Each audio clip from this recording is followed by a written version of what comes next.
Fractals by Paige Akins and Abby Howe.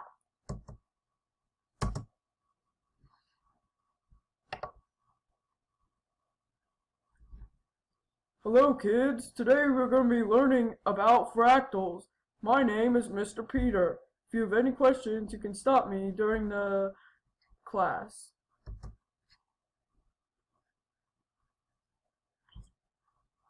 Can anyone tell me what are fractals? Ooh, I know. Fractals are a never-ending pattern that repeats itself continuously. They obtain an infinite complex, which means you can zoom in forever and find the same shape repeating. A geometric shape also has fractals too. And a fractal has a loopback process that is called an iteration. Good job, Paige, but you missed one. Fractals have self-similarity. Each piece is an exact copy. How fractals work. Fractals are a paradox. Benoit Mandelbrot created the term fractal. This term started being used in 1975. A standard way to measure fractals is d equals log n divided by log s.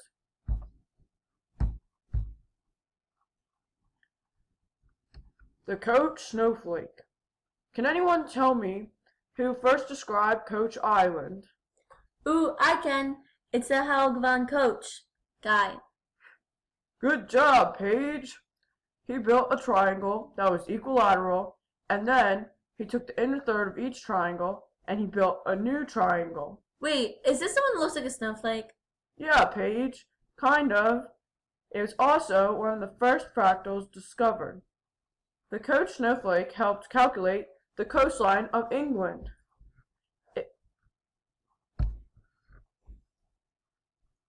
The Cantor set was self-similar and had a line segment that kept deleting the middle third. The Coach curve is based off of the Coach Snowflake and is a recursion. It is continuous but also is nowhere differentiable. Ooh, I know history of fractals. The Sierpinski triangle. That was made by Wacław Sierpinski, I think. And it's a self-similar triangle because it's a combination of the same triangle scaled, rotated, translated, and reflected. Good job, Paige.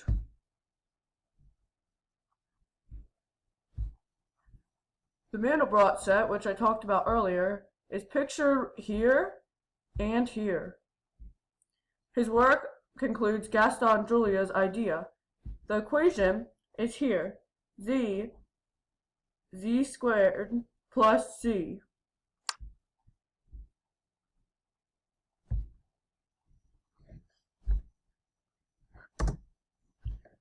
Brain break! Hey Abby, what did the trig teacher say to the triangles? They're all students? No, you're all right. That's the right triangle. Wow, so funny, Paige. Did you guys know that there are fractals in the human body? They are in our lungs, which are pictured here, and our brain. There are 11 orders of branching, instead of them going on forever, like mathematical fractals. Did you know that by measuring the fractals in cells, doctors are able to determine if they are cancerous?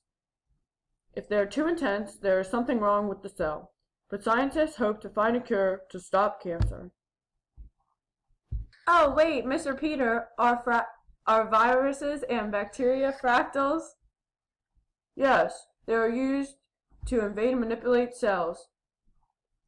Our heart also beats irregularly to a fractal.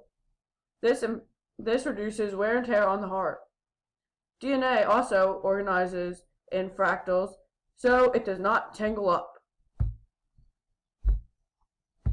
Brain break! Paige, I have a joke for you. What? How do you solve any equation? I don't Multiply both sides by 0. know. Good.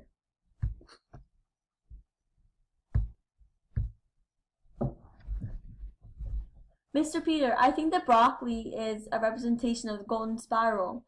It's a spiral where every quarter is farther away from the original. Good job. It's called Romanesco broccoli. It occurs from a factor of V, the golden ratio. Mr. Peters, ferns are also fractals in nature. Their patterns are self-similar, and they're named after Michael Bublé, right? No, Abby. They're named after Michael Barnsley.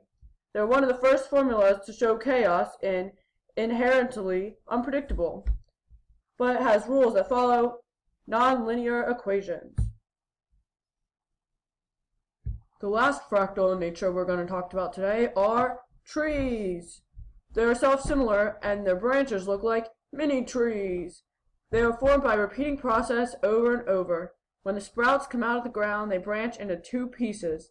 Then they branch into each other, and it keeps going till the tree is formed. But a tree does not go on forever. Now we are going to talk about man-made fractals. They are still used today, and they're created to store material in software, microchips, and other technologies.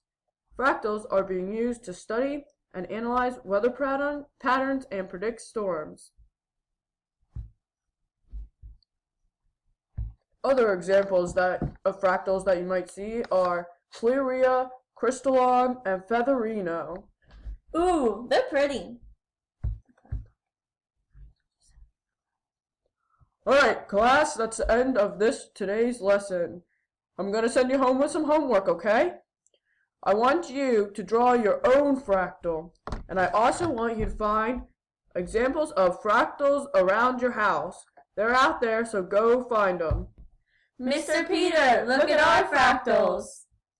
Wow, girls, they're really something. You got an amazing artistic talent.